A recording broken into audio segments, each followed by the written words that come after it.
Welcome to the Retzel Health Law Hotspot. Health Law Hotspot is a podcast for physicians and health professionals that covers the legal issues and trends that affect the healthcare industry. Hi, everyone. Welcome to the Health Law Hotspot. I'm Ericka Adler, shareholder and leader of the healthcare practice group at Retzel and Andrus. And today I'm joined by Jerry Diza from Pacific Reliance Medical M&A Advisors. Welcome, Jerry. Thank you. Today, we're going to be talking about a very interesting topic and one that comes up almost weekly within my practice, which has to do with med spas. In particular, Jerry is very involved in the selling of med spas. He's the managing partner of Pacific Reliance Medical M&A Advisors. They sell medical-based businesses, and he, Jerry, specializes in medical spa space. He's a member of the American Medical Spa Association and has a bookkeeping firm specializing in medical spa practices. So he brings a lot of expertise to this topic, and we're really excited to hear what he's going to tell us today. So let's jump right in and start off with what are exactly the secrets of selling a med spa? When somebody calls you for the first time and says, "Hey, Jerry, I want to sell my med spa," how does that conversation go? Okay, go. So I'll ask, so first of all, we'll sell down a non-disclosure agreement, right? Because whatever we discuss is confidential. So we'll lead with that. We'll lead with the confidentiality. I'll remind them that they don't want to speak to their employees, let the employees know that they might be selling, because again, that could be a problem for them, right? As we sell the practice or the business, the buyers are going to want a staff that's operational. So if the staff finds out it's for sale, they might jump ship. Okay, so of course we want to make sure that we're selling a business that's running well. So I'll remind them confidentiality, and then I'll ask them, "Well, tell me about your practice. Tell me how long you've been in business. Tell me about your employees. Tell me about your revenue." So ideally, the medical spa should be doing at least a minimum of 1.4 million per year. That's according to American Medical Spa Association. That is about the average of revenue for a medical spa nationally. Okay, so if it's below that, we'll talk about, well, why is it below that? Let's look into how it's being operated. Okay. We also look at, tell me about your employees, right? If it's only the doctor or the NP or a PA and maybe an MA, it's a little too small. So I'll advise them, well, you'll remember, we want to sell a business, not a job. Okay, so if you're the owner and you're the main provider for bringing in the revenue, that doesn't look good, right? The buyers are looking for a business that's running on its own, right? They don't. So make sure you're not the superstar.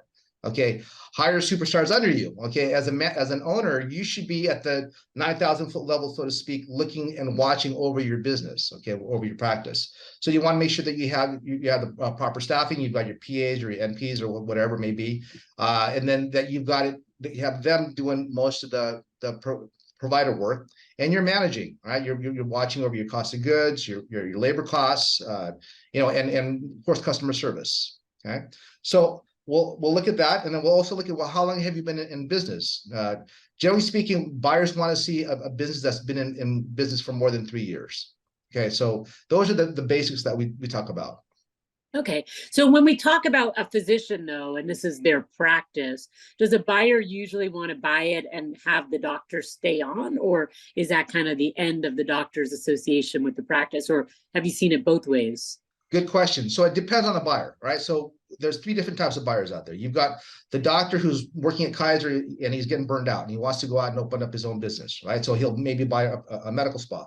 Medical spas are good because they're all cash, right? There's no insurance involved, so it's really easy to get in one.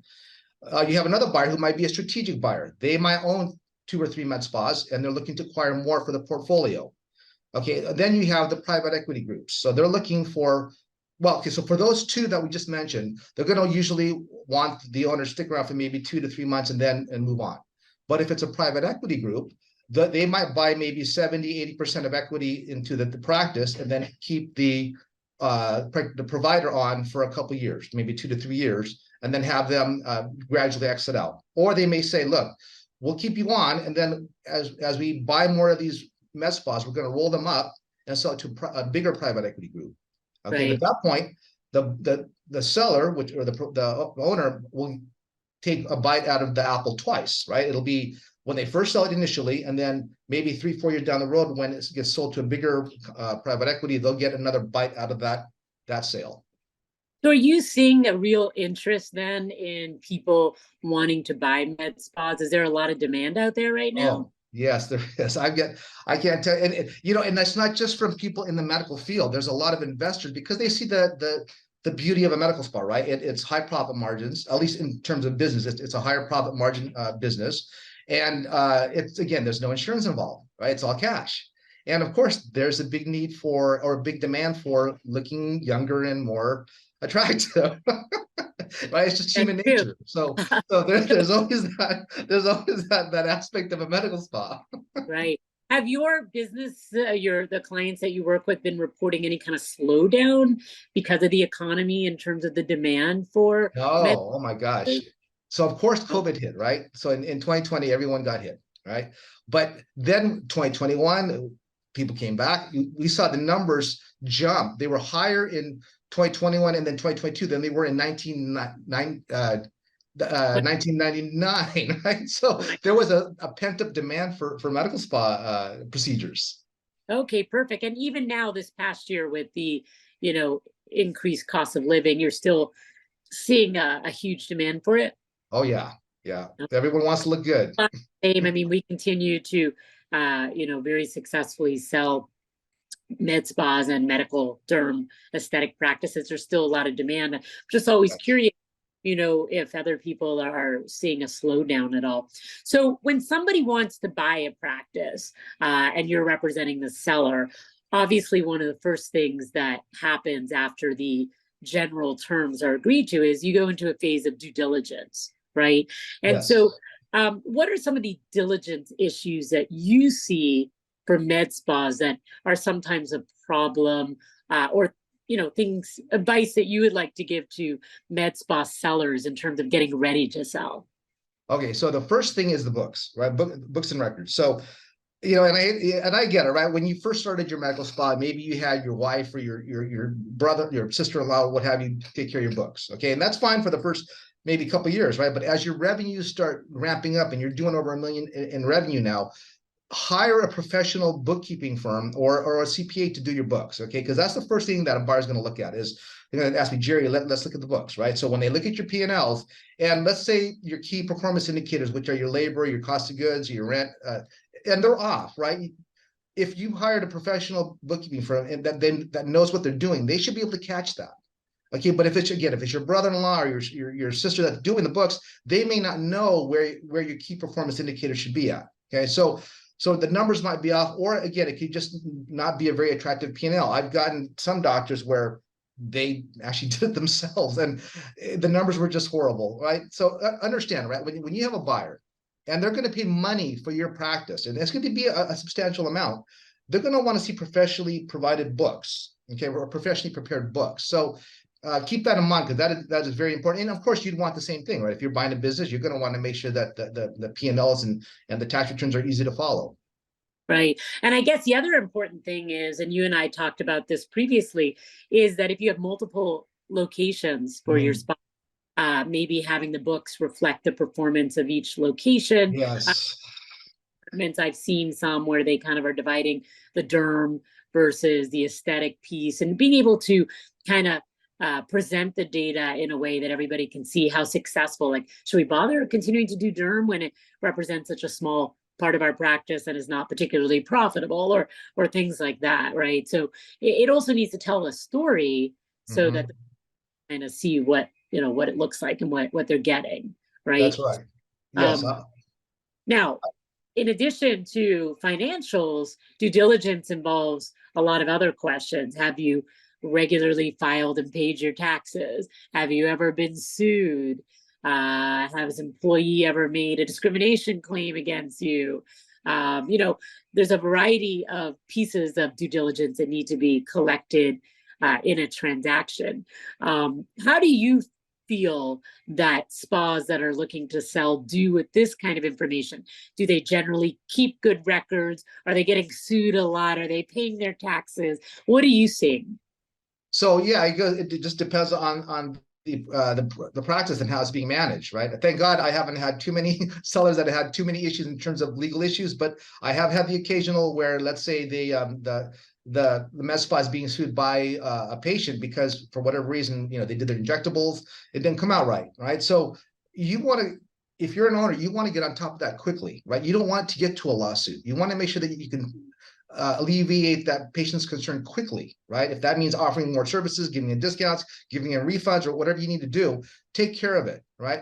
And I hate to say it, but buyers will be looking at your Yelp reviews, right? They'll see, well, okay, how is this practice being run? Are there a lot of complaints from patients, or are they doing a great job, right? So obviously, just because the numbers and the bookkeeping is good, they're also going to want to see how is it being run, right? And there's different ways that they look at it, right? When they do their deep dive, they'll of course look at your operations, but unfortunately, they'll still look at your Yelp and Facebook reviews. Okay, so make sure that just do that. Look at your reviews and see how you can improve the practice if you need to, right? If you're getting a lot of negative reviews, turn that around, right? Reputation is certainly key. You're not going to buy. That's something you can't correct, especially if you're thinking of taking over the actual site. People, even if you just buy the assets, you're in the same space, so people tend to associate you, even if it's a new owner, right? And a lot of places like to take on the name if it's known. If you're keeping that name, you're buying their reputation. I think it's important, though, also that there's some preparation work. You don't just wake up in the morning and say, I want to sell, right? You need to make sure things are in order. Do you have any outstanding liens that you need to take care of? Can you find the contracts that you've signed? To me, very frustrating when we're trying to do diligence and nobody has copies of any contracts anywhere, right? Is your malpractice in order? Is your, so being well organized and planning to sell involves quite a few steps, cleaning things up with patient issues and stuff. But the documents from a legal perspective, you want to keep your fees low when you do a transaction. We probably spend more than half our time trying to chase down documents and put out fires on things that could have been cleaned up before a transaction, right? So whether you're on the seller or the buyer side, these things should be important. It's not just a buyer issue, right? It can definitely kill a deal, right? You were late paying your taxes, you owe the State Department of Revenue, you had a wage claim against you, you have an EEOC claim, whatever it is, right? Yeah, that'll scare away a buyer quickly. Yeah, so you're lucky you haven't seen a lot of that. And I think, usually what I would expect is that you'll work with somebody for a period of time and say, hey, let's clean this up.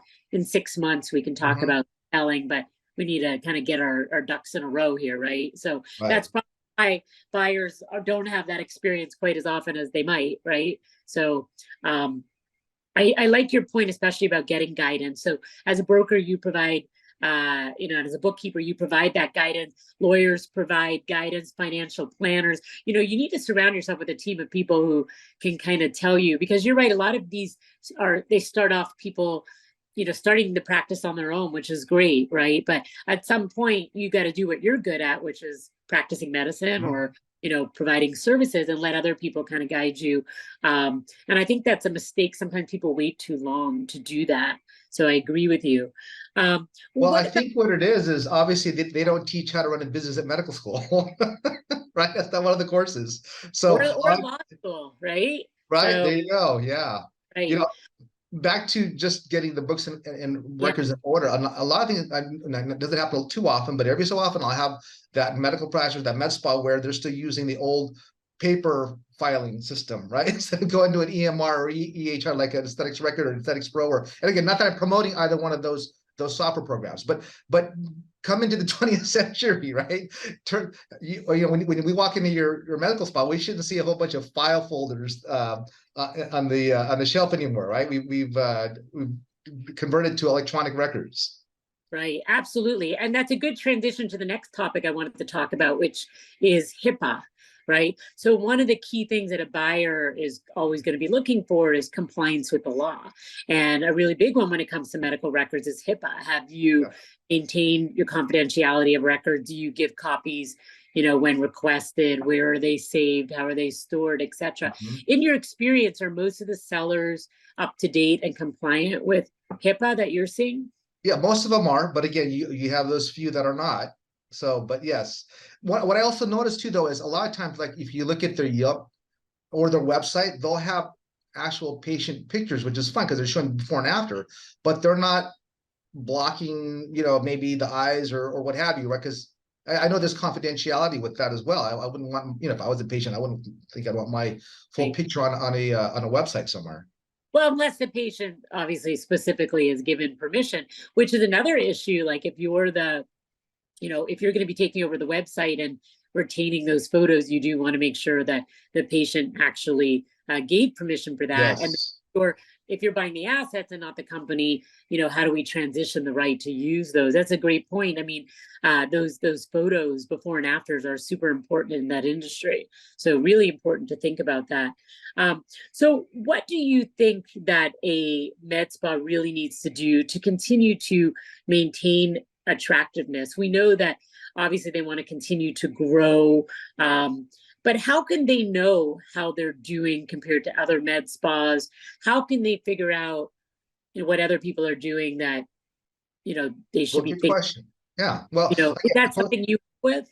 Yeah, well, yes. Again, according to AmSpa, right, the average medical spa does about 1.4 million a year in sales. So right there, that's kind of your baseline gauge. Okay, where am I at compared to that? Right now, obviously, if you're in a major city like LA or New York City, yeah, we expect you to be above that average, right? But if you're like a small town in Idaho, right, it's going to be maybe at that level or maybe a little bit below. But either way, we want to see that your sales have been going up every single year. Okay, so even though you're not at the average, maybe you're getting there, right? We want to see a consistent growth, which goes back to, again, a lot of marketing, right? A lot of med spas, unfortunately, I get calls from owners, or they're just a little, I don't want to say cheap, but they are. You've got to spend money in marketing and advertising to increase your sales. And well, I'll notice when I go through the P&Ls is I'll look at their line item for advertising, and it's maybe 1 to 2% of revenue versus 5 to 10% of revenue. Okay, and then you'll notice, then you understand kind of why they're not hitting the numbers that they should be hitting. So the marketing is really the biggest differentiator. I mean, location and geography, right, is good. Visibility, maybe like from the street versus like in the building where you can't see it. Social media presence, like I would imagine that those groups that are using that to their best advantage are among the bigger ones that you see out there. That's true. I didn't think about that. What about another one too is membership, right? A lot of med spas, especially the ones that are high producing, have a really good membership program. Okay, because that's just recurring revenue every month, right? This is money that's coming in whether they do procedures or not. So that's a really good added bonus to your business, right? Get that membership program active. So tell us a little bit more about the membership for those that are listening and don't know what you mean by that. Okay, so some med spas will have, let's say, a recurring bill where they charge the patient like $200 a month, and then but with that there's services provided, maybe a discount on Botox or fillers, or there might be certain procedures every so often that may be given away. So there's different ways of promoting that membership program, right? And it just goes back to, well, are you mainly a Botox shop, or do you do a lot of lasers, or do you do a lot of IV hydration? So there's a lot of things that you could add into that membership program to make it attractive for your patients to keep coming back to you, right? You don't want them going to your spa for one procedure, maybe going to another spa for another procedure, right? Or you don't want them shopping around. So a good way to keep them at your spa is to offer a membership program, right? So now you've got the permission to continuously advertise to them, right? And advertise your specials and give them discounts throughout the year. Right. That's a great idea. I haven't really seen those kinds of programs. I've seen a lot of like parties and gift card approaches. So it's like prepaying for future services at a discounted rate. I've seen a lot of those. I haven't really seen membership, but it's, I guess, the same concept. So you're finding that that's pretty popular then with meds. Really interesting. All right, so let's talk about employees. So obviously the owner of the practice is very important, particularly if it's a physician, but the people who work there are as well. One of the biggest issues I've come across with med spas is a lack of knowledge by the owner about the requirements under the state law in terms of supervision, what type of licensure can perform what services. That's one thing. And then secondly, not properly responding to inquiries or investigations by the state. And in med spas generally have a slightly higher rate of being investigated, I think, than other types of medical practices for a couple different reasons. One is there's a lot of models where there's non-physician owners that are very involved in med spas. So a lot of times, the state is looking into whether that's set up properly, and then they start looking at other things. Secondly, I find med spas often will tell on other med spas competitors Yes. if they're not doing things right. Right. And thirdly, there's a lot of doctors who don't do med spas but are in the derm business that I found are maybe a little hostile to the derm med spa model. They may not view it as true derm or something like that. And then whatever. There's other reasons as well. But I do find that from a regulatory standpoint, med spas really need to be on top of the law. They need to make sure everybody's properly licensed, credentialed, doing the appropriate services.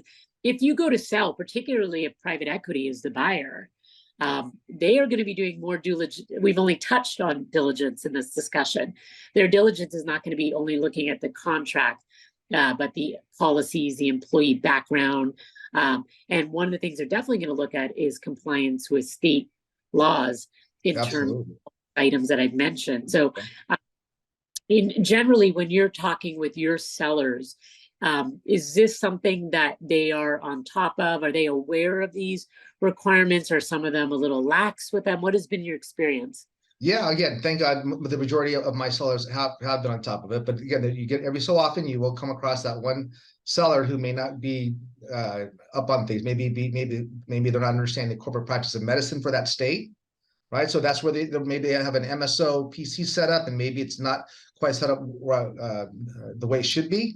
So these are issues that, as private equity dives in there, they're gonna, because remember, if private equity is going to buy the practice, they're going to have an MSO PC set up as well. Like, chances are that the private equity group isn't owned by a doctor.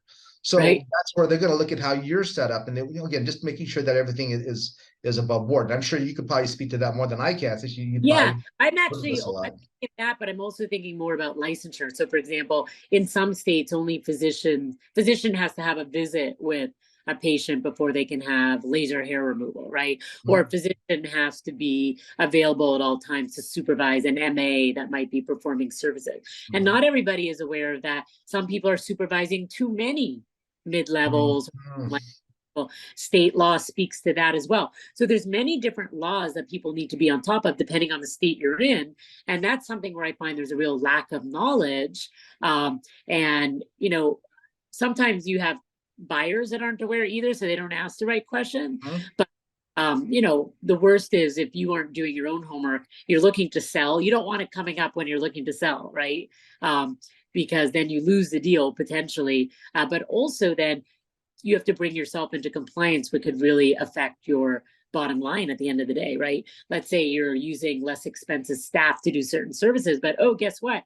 Only a doctor can do that, or only a highly paid mid-level can do that. And then you have to start making changes that affect your value as well. So to me, being aware of these things before you try to sell is really important. And you can't be, too casual about it. Yes. Yeah. And by the way, these laws change continuously in every state. So what you thought last year might not be correct this year either. And even I, in our group, we're constantly looking at those. One other thing I want to mention to you is that, what you're doing and you give advice and you work with lawyers that give advice. Sometimes I find that doctors or med spa owners are relying on manufacturer reps for advice, or they're going to conventions or shows, and that's where they're getting their advice from. Have you found that as well? Yes, unfortunately, yeah. They're, and I get it, right? The reps are trying to make a buck, right? So of course they're trying to sell the products, and they're giving the advice that maybe they shouldn't be. So yes, make sure that when it comes to legal matters or matters that are not related to that specific product from the sales rep, that maybe get better advice from an outside source. Right. I mean, sometimes people buy something and they think it's great, and then they don't have the right staff to run it or whatever because they were told something by the manufacturer. So from what I'm gathering, the best advice that you are offering here is do your homework ahead of time. find out if you're doing well enough and what you should be doing to improve your bottom line. It sounds to me like you are recommending due diligence, both financial and otherwise, the practice to make sure you could sell. Obviously, surrounding yourself with a good team like yourself to help people, negotiate, get things corrected and set up before you actually sell. Is that a kind of a good summary? Are there other pieces of advice when it comes to selling your practice that I want to give you the chance to share those, because everybody's probably like writing these down saying, I want to sell a med spa, but I didn't do this, I didn't do that. What else should they be thinking of? Maybe just again going back to curb appeal, right? Make sure that the practice does look well, right? If you've got old, outdated lasers in the back that you're not using, get rid of them, okay? Or or let's say if you're in a retail location and which is a great place for a med spa, by the way, make sure that you're having proper advertising on the windows, right? So it attracts more people looking for med spa services. Right. Having policies and procedures in place. Okay, that's very important, right? Make sure that you've gotten your policies and procedures to where, how do you turn on the lights? Okay, right? And what do you do when a patient walks in the door? How are they supposed to be greeted? What should they, who handles that greeting when they first walk in the door? And what do they say? What do your employees say to them? Right? And then what should they be addressing when they do walk in the door? Okay, so proper policies and procedures. Okay, that's huge. Right. I love the curb appeal comment because, you go somewhere and it's not clean, back, right? If it looks dated and old. Unfortunately, these days there's so many beautiful med spas that people spend a lot of money building out their space, and you've got to kind of compete with that a little bit, right? Yeah. Absolutely right. Plus, I find a lot of people are offering med spa services other than regular med spas. You have OB-GYNs, you have internal medicine docs, you have other specialties that are like, hey, I want to get in on it, right? Other than the traditional. So now your competition is expanding. There's even some dentists that will do, services as well. So, I mean, there's a lot of competition. I think that's really great advice. It can be expensive, but it's an investment, right? It is, yes. Right. Something like you said, you got to spend money to make money. Right. So, yes. all right. So this has been really helpful. Any final thoughts that you want to share? Again, just like you said, right? Hiring people that specialize in the industry, right? Again, right, as a healthcare attorney, right? You're different than, let's say, a real estate attorney, right? The lingo is a little bit different. The nuances are a little different. It's the same thing with when you're selling your medical spa, right? You want to make sure that whoever's selling it has actually been inside of a medical spa and understands the procedures, right? So yes, just make sure that you've got a good team around you when you're getting ready to sell and when you do sell. I love that. Well, we're going to share your information. So anybody who has questions or is looking to sell their med spa or just to find out about what they're doing right or wrong, if they're, may down the road want to sell, can contact you. This is Jerry Diza, and we will have your information and your bio on our website. I thank you very much for joining me today. It's been great. The Retzel Health Law Hotspot is made available by the firm and its attorneys for educational purposes and to provide general information, not to provide specific legal advice. Use of the Retzel Health Law Hotspot does not create an attorney-client relationship between you and the firm or any of its attorneys. The Retzel Health Law Hotspot should not be used as a substitute for competent legal advice, and you should contact an attorney in your state about any legal needs or questions you may have.